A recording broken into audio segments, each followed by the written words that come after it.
Barabara kabisa mtazamaji, na tumai jioni ya leo tarehe 26 Disemba mwaka 2022 umzima mahali popote ulipo. Karibu sasa kwenye habari zetu za Lookuptv. Taarifa ni mengi tu tumekuandalia kuhusiana na yaliyojiri humu nchini, hususan jinsi wa Kenya wamejumuika kusherehekea msimu huu wa sikukuu na makala spesheli ya amani wa taifa. Lakini mwanzo vidokezo.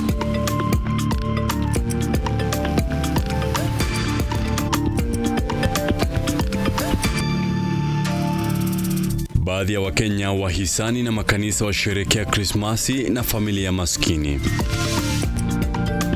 Wataalamu wa kiafya kaunti ya Laikipia wameelezea wasiwasi wao kufuatia ongezeko la visa vya utapiamlo miongoni mwa watoto wachanga na akina mama. Wizi wa mifugo, ujambazi na vita vya kijamii ni baadhi ya kero inayoathiri usalama wa kitaifa. Mwandishi wetu wa habari Ian Keitani anaangazia swala hili katika makala yetu spesheli.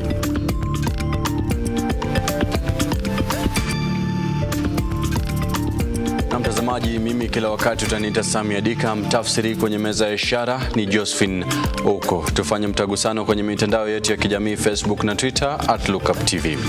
Huku sherehe za Krismasi zikichacha kote ulimwenguni, kundi la wahisani walitembelea vituo kadhaa vya makao ya watoto yatima eneo la Butere kusherehekea upendo unaofungamana na sikukuu ya Krismasi. Kundi hili likishirikiana na makundi mengine yameandaa karamu ya vyakula na vinywaji na kuhimiza wahisani wengine kuonyesha moyo mkarimu kwa wale wasiojiweza katika jamii.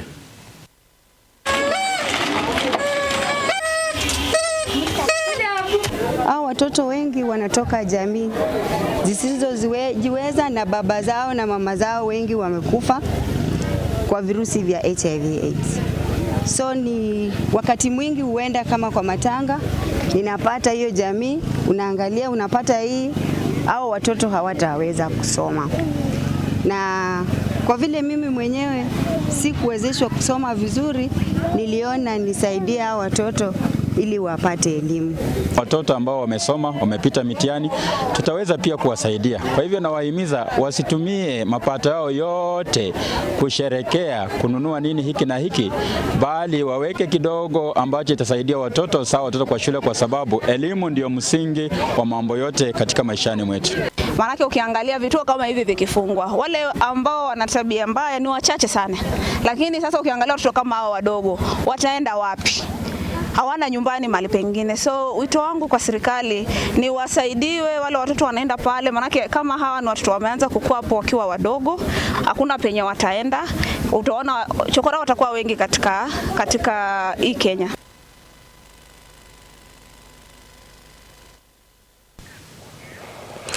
Huku sherehe za Krismasi zikiendelea kunoga, baadhi ya wajane katika kaunti ya Kisii wamepokea chakula cha msaada kutoka kwa wahisani.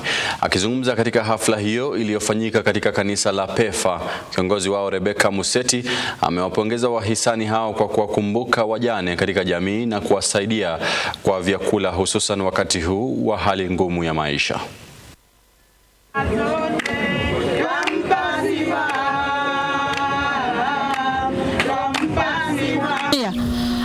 Hatungestahili kupata hata sisi kitu chochote, lakini kupitia kwa hiki kikundi cha Purity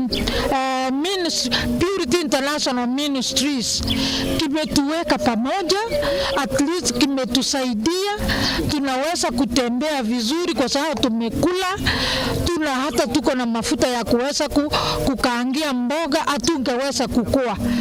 Hii project imenisaidia sana kwa sababu sikuwa na chakula ukweli. Mpaka nilikuwa nasema Mungu utaniona kweli, lakini hii kitu imetusaidia kwa sababu hatukukuwa hata na pesa. Si mnaona wakati ilikuwa ngumu, tulikuwa tunasumbuka na watoto, niko na wachukuu wengine wanasoma, bado wanasubiri chakula kutoka kwa hii project yetu. Imetusaidia sana. Hata tunahitaji Mungu aendelee kuisikilia sana. Hata yule ambaye anatupea hii msaada, Mungu amsikilie na amuondolee magonjwa yoyote. Nimeshukuru zaidi kwa sababu nitakula vizuri, nitaoga vizuri na nitakunywa vile sikutarajia mimi mwenyewe. Kwa sababu wachane tunapitia changamoto mingi. Ukweli kama saa hii watoto wetu wakionekana kwa nyumba ya mtu, anamwambia enda kwenu. Kwenye masuala ya afya ni kuwa wataalamu wa kiafya kaunti ya Laikipia wameelezea wasiwasi wao kufuatia ongezeko la visa vya utapiamlo miongoni mwa watoto wachanga na akina mama. Kwa mujibu wa Daktari Maureen Wanjiru, hospitali ya rufaa ya Nyahururu inapokea zaidi ya visa vitatu vya utapiamlo kila siku, hali ambayo imeibua wasiwasi. Na kama anavyotuarifu mwanahabari wetu Henry Tende, baadhi ya wazazi ambao watoto wao wameathirika na hali hii wamelalama hali ngumu ya maisha ndiyo chanzo kikubwa cha masaibu haya. Kitengo cha kushughulikia watoto cha hospitali ya rufaa ya Nyahururu. Kwa kawaida kitengo hiki huwa na furaha mpwito, ila kwa sasa kuna wasiwasi mkubwa miongoni mwa madaktari hapa. Kwa muda sasa hospitali hii imeendelea kuripoti ongezeko la visa vya utapiamlo miongoni mwa watoto na kina mama wanaofika hapa kutafuta matibabu. Kwa siku tutapata watoto watatu, mmoja tu watatu kwa kila siku wakikuja hapa kwa ward kwa sababu ya cases za malnutrition. Felista Wanjiru na Joyce Warigia ni baadhi ya wazazi ambao wamefika hospitalini humu kutafuta huduma za matibabu za utapiamlo. Wanaeleza kuwa hali ngumu ya maisha ndicho chanzo kikubwa cha masaibu yao. Sasa ile shida yenye imenileta hapa ni malnutrition, na nikiwa na mimba sikuweza kukula chakula vizuri, nilikuwa natapika na ndio imefanya nikuwe hapa. Sasa mtoto wangu kutoka siku hiyo akona shida. Kilo yake iko chini. Juu kilo 2.6 ni kidogo sana na mtoto wako na miezi 8. Unaona kama angekuwa na kilo kama 7-8 hivi. Lakini saa hizi iko chini sana juu ya hiyo shida ya kukosa yani kukula mzuri, kusidwa na kukula. Kwa mujibu wa Daktari Maureen Wanjiru ambaye ni mtaalamu wa lishe hospitali hii, utapiamlo ni hali hatari mno kwa muathiriwa na humsababishia matatizo mengi ya kiafya. So kinga ya mtoto inaenda chini kwa sababu ile tunasema immunity. One of the things yenye inajenga immunity ni lishe bora. So kinga ya mtoto inashuka sana na so anapata infections haraka. Shida hiyo imefanya arudi nyuma. Hawezi fanya venye watoto wengine wanaendelea, na anapata na magonjwa mengi, kila ugonjwa inampata. Sasa naambia mama, mtu akiwa na shida kama hiyo akimbie hospitali apate mawaidha. Ili kukabiliana na hali hii, Daktari Wanjiru anahimiza akina mama wajawazito na wale wenye watoto wachanga kula vyakula vyenye madini tosha.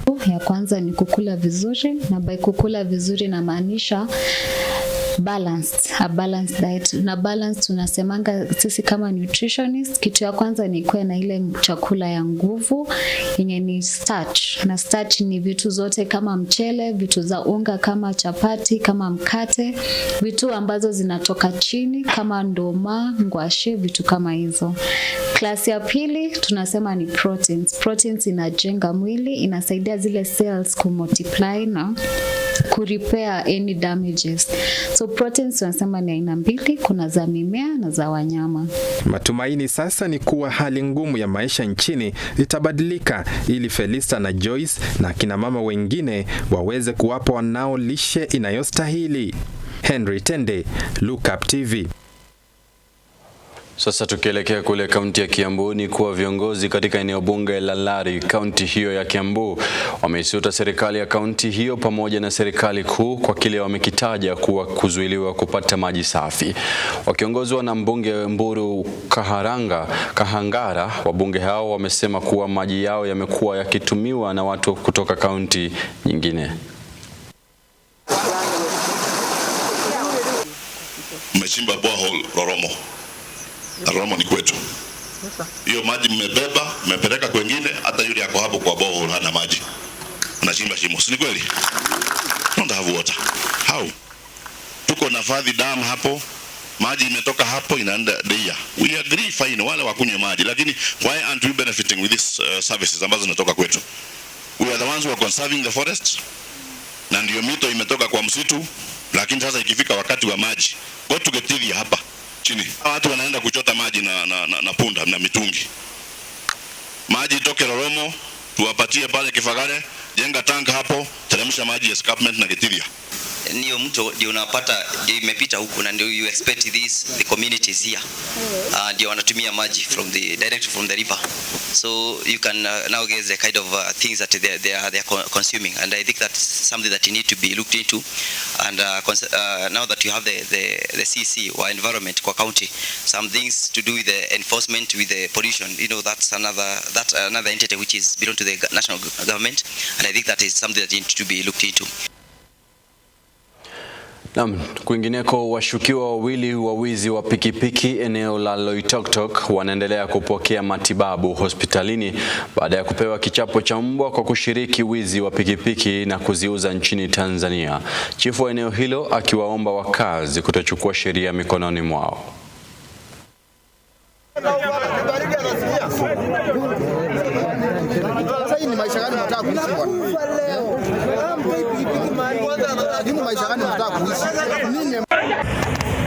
Vijana wawili walipatikana na vijana bodaboda hapo Loitoktok. Nisema kwamba waliiba pikipiki wakauza sehemu ya Tanzania, na kweli wizi ni mbaya, lakini naomba tu vijana wetu wasitumie sheria kwa mikono yao. Wale wezi tuwakamate, tuwapeleke katika mkono ya sheria. Kwa hivyo ndio tupate kufuata zile pikipiki, tutafute zile zimeibiwa. Tukiwaua haitatusaidia na ni laana tupu tu tunabeba. Kwa hivyo naomba tu tuwakamate, tusaidiane na maaskari wetu, tuwashike na tuwapeleke polisi. Hiyo ndio ombi langu kwa vijana wetu wa Loitoktok. Na nawashukuru kwa umoja yao, na naomba wawe na sako, watasaidiwa na serikali kwa njia yote, hata kama ni loan ama nini, na tujilinde kama Wakenya, na tuangalie wale ambao tunakaa na wao, maana wale walipatikana, mmoja ni Mtanzania alafu mwingine ni Mkenya, lakini naomba tu tuwakamate na maaskari wetu tuwahoji na tuanze kuwafuata. Mtazamaji, tunachukua muda mfupi wa mapumziko, usibanduke, manake tukirejea tutakuwa tunakueleza ama tunakuletea makala spesheli ya usalama wa kitaifa.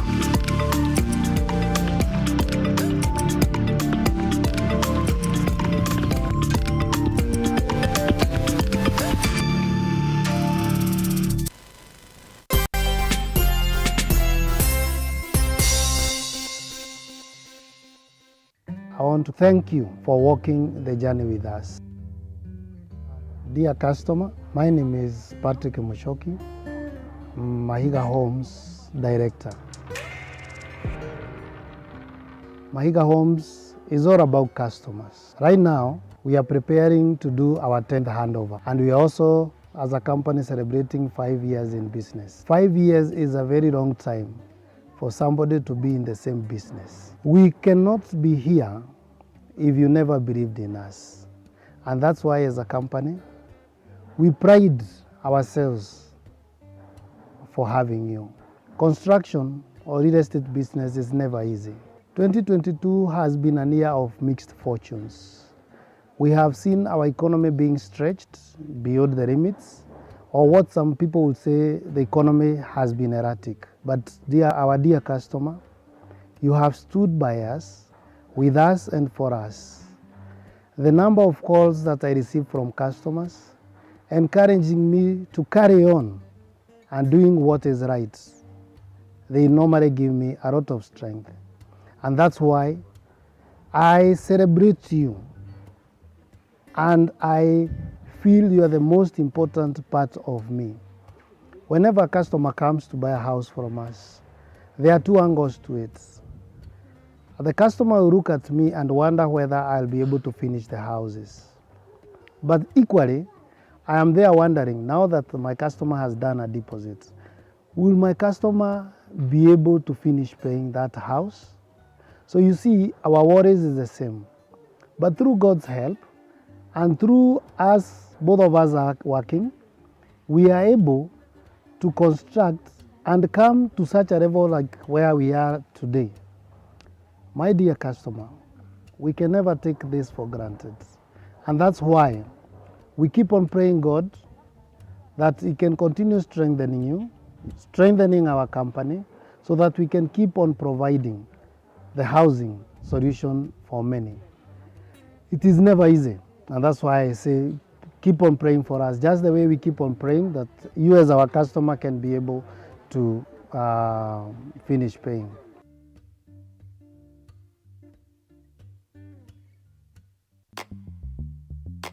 Mwangi's Institute of Cosmetology. We are TVET and NITA approved training institute in the following courses: School of Hairdressing and Beauty Therapy, School of Fashion Design, Event Management and Decoration, School of Interior Design and Beadwork, School of Advanced Nail Technology, and School of Makeup Artistry. We are located at Kim's Plaza, Equity Bank Building, 4th floor, Oginga Odinga Street, Eldoret. Call us on 0715-046-499 or email us at Mwangi's Cosmetology Institute@gmail.com. Mwangi's Institute of Cosmetology, empowering tomorrow's generation today.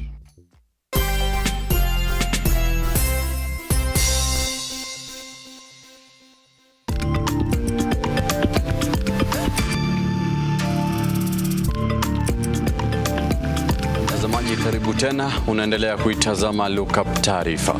Moja kwa moja kule pwani mwa Kenya ni kuwa viongozi wa dini kutoka kaunti ya Mombasa wametoa wito kwa serikali kuwajibikia tatizo la baa la njaa katika maeneo kame na mfumuko wa bei za bidhaa humu nchini. Aidha, viongozi hao wamesema kwamba changamoto hizi zimefanya idadi ndogo ya waumini kuhudhuria kanisa.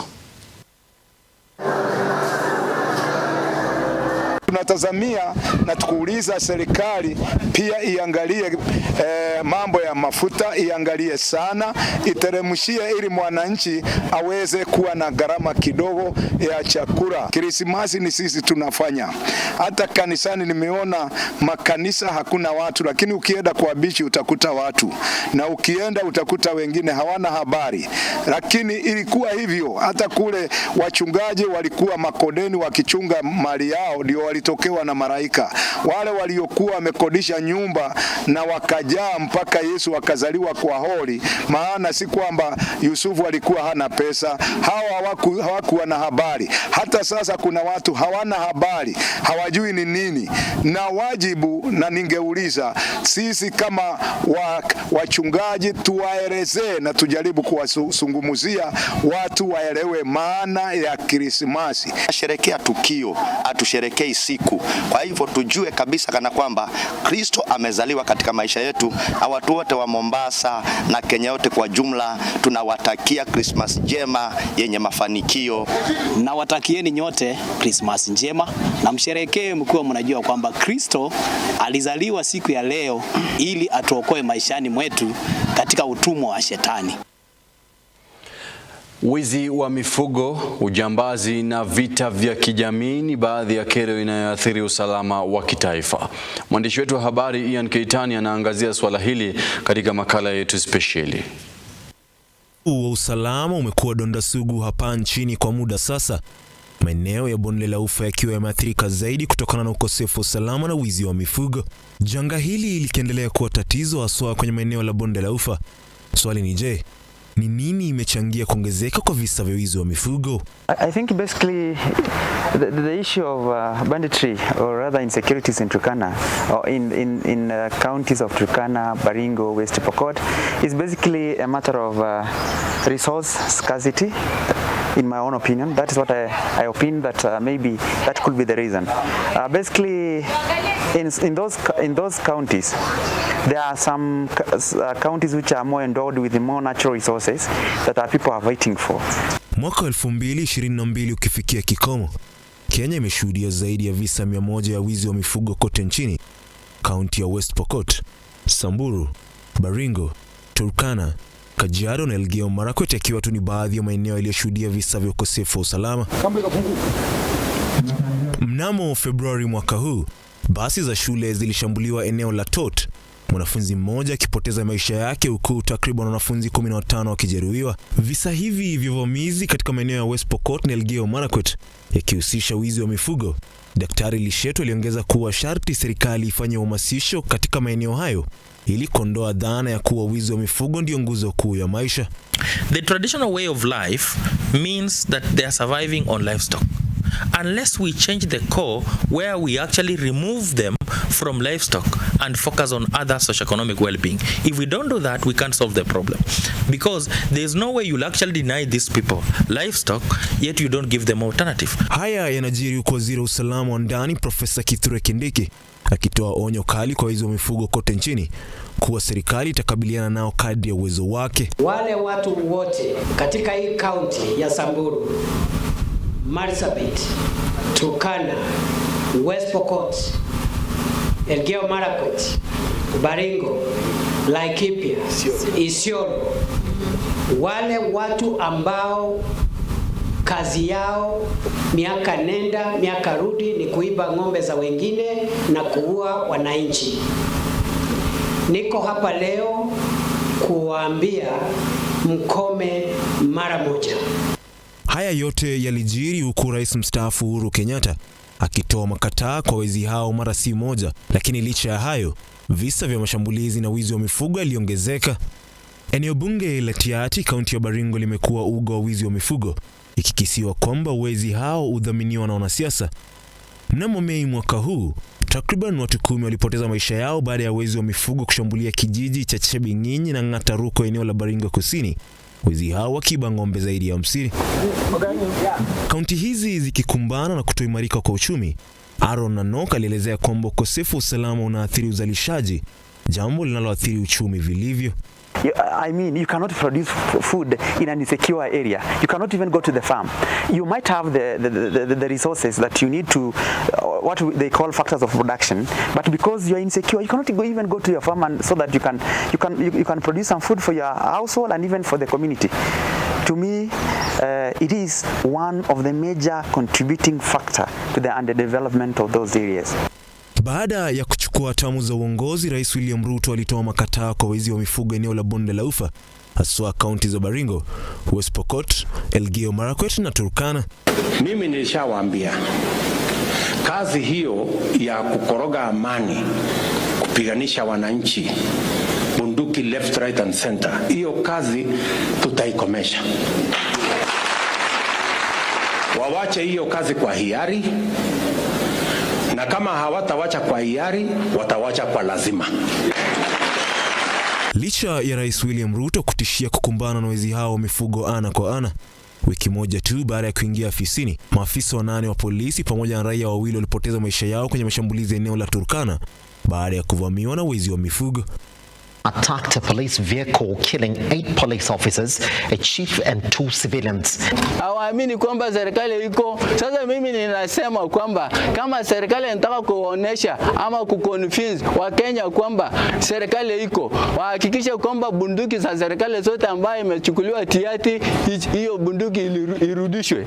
Katika ziara yake rasmi eneo la Turkana, Ruto aliwakemea vikali wezi hao wa mifugo, akiahidi kuwa serikali yake itatumia njia zote kuhakikisha kuwa wezi hao wanajisalimisha kwa maafisa wa usalama na kuwasilisha silaha haramu walizonazo. Mambo ya wizi wa ng'ombe, mambo ya mauaji ya wananchi kiholela na wakora na watu wachache, hiyo biashara itakoma, na sio tafadhali, itakoma.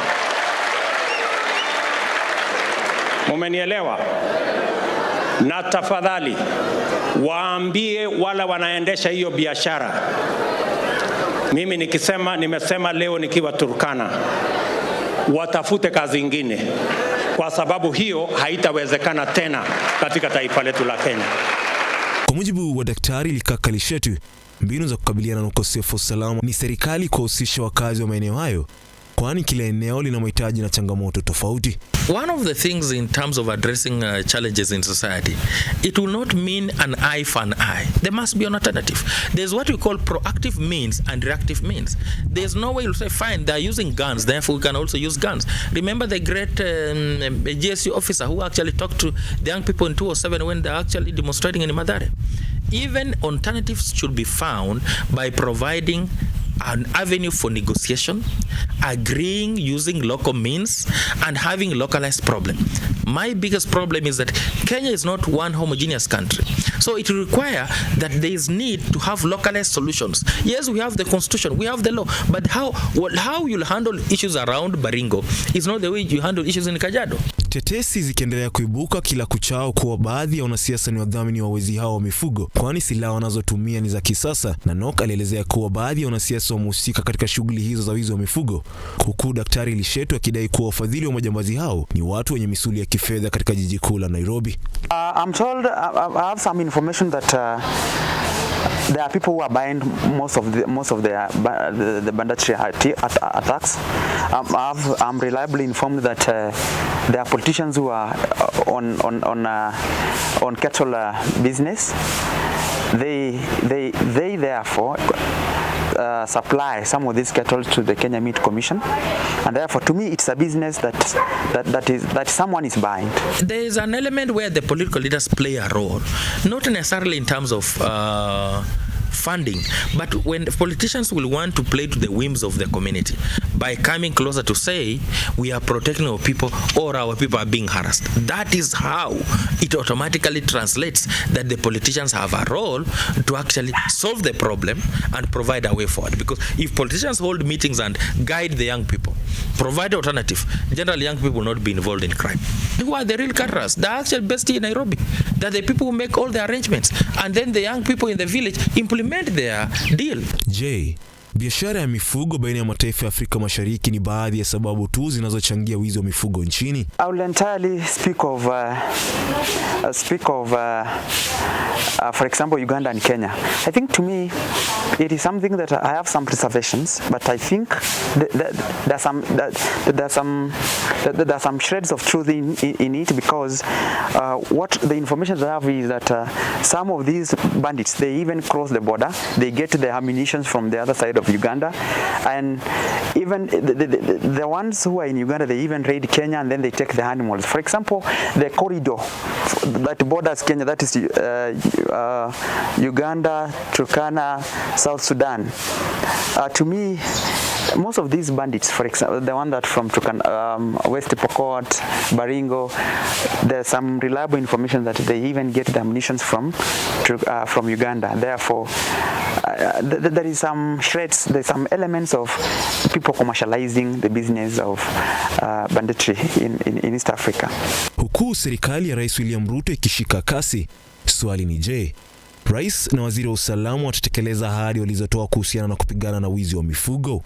Na je, ni mbinu gani ya SWAZ itapewa kipaumbele ili kushinda vita dhidi ya ukosefu wa usalama? Asante.